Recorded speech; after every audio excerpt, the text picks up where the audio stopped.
What is a security deposit?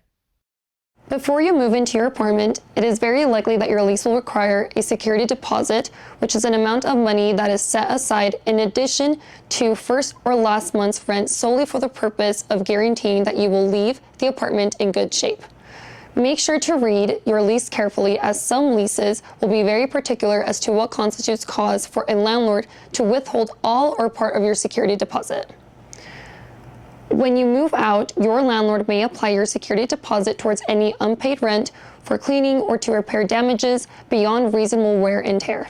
Reasonable wear and tear is generally defined as anything that would constitute normal use of an apartment, including using small nails to hang pictures and general use of cabinetry, appliances, light fixtures, and flooring.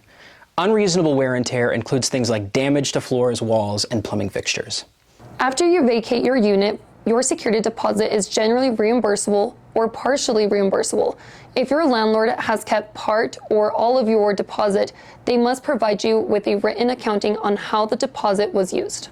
The landlord must notify you of the accounting and provide you a refund in part or in full of your deposit within 30 days of your leaving. In order to receive your security deposit, it is your responsibility to provide the landlord with your new forwarding address.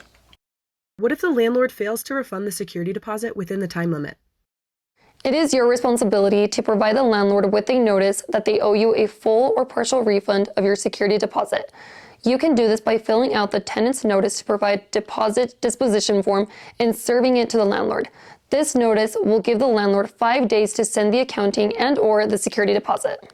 An example of this form is included in the back of the Tenant Toolkit, published by the Utah Housing Coalition, which you can find at mountainmediationcenter.org. What if the landlord fails to comply with the notice? The tenant can file a complaint in small claims court asking for the full security deposit plus a penalty of $100. What if the landlord says someone else, like a manager, has the deposit and it's their problem? Whoever is running the rental unit when the tenant moves out is responsible for the return of the security deposit.